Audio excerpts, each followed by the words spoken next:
नए साल के मौके पर विद्युत विभाग की ओर से बकायेदारों को बड़ी राहत दी गई है। विद्युत विभाग ने ओटीएस यानी एक मुक्त समाधान योजना की अंतिम तिथि को बढ़ा दिया है। विद्युत उपभोक्ता अब इस योजना का लाभ 16 जनवरी 2024 तक उठा सकते हैं। बता दें कि यूपी सरकार के ऊर्जा मंत्री ए के शर्मा ने 8 नवंबर 2023 को एक मुफ्त समाधान योजना की शुरुआत की थी। इस योजना के तहत बिजली उपभोक्ताओं को आसान और किस्तों में बकाया बिल जमा करने और आपराधिक मामलों में छूट की राहत दी गई है।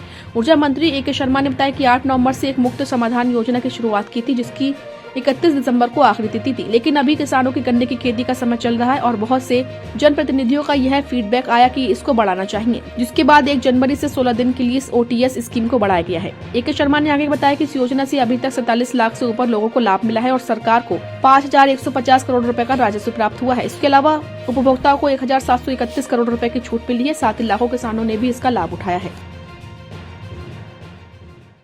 हम लोग बिजली विभाग में एक मुफ्त समाधान योजना चला रहे थे। 8 नवंबर से इसकी शुरुआत हुई थी। कल 31 दिसंबर तक इस योजना को चलना था और कल की भीड़ को देखते हुए कल रात तक लोग लगे रहे लाइन में। उसको देखते हुए किसानों का गन्ने का ये सीजन चल रहा है, उसको देखते हुए जनप्रतिनिधियों की ओर से ये फीडबैक आया कि थोड़ा बढ़ाना चाहिए। इस तमाम बातों के दृष्टिगत हम लोगों ने इसे 16 दिन और बढ़ाने का निर्णय लिया है। अब ये योजना 16 जनवरी तक प्रभावी रहेगी। मैं सबसे अपील करता हूँ उपभोक्ताओं से कि इस योजना का अवश्य लाभ ले लें। कल रात तक का जो फिगर आया है उसमें 47 लाख से ज्यादा लोगों ने इसका लाभ लिया है। उनको 1731 करोड़ रुपए की छूट मिली है और साथ ही 5,150 करोड़ रुपया हमारे विभाग को राजस्व प्राप्त हुआ है।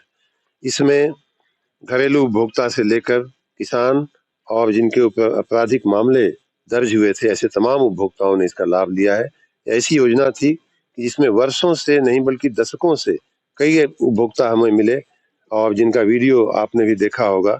20-20 साल, 10-10 साल, 12-12 साल से लंबित जो मामले थे उनका निपटारा हुआ है। ऐसे अवसर बार बार नहीं आते हैं। मैं एक बार फिर अंतिम अवसर के रूप में सभी उपभोक्ताओं को ये उपहार देते हुए मैं उनसे अपील करता हूं कि इसका लाभ अवश्य लेना। सर, उपभोक्ताओं के लिए ही विशेष रूप से हम लोगों ने इसे बढ़ाया है कि जो किसी कारण से नहीं भर पाए हैं।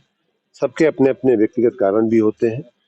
किसी को वित्तीय दिक्कतें होती हैं, किसी को सामाजिक पारिवारिक दिक्कतें होती हैं।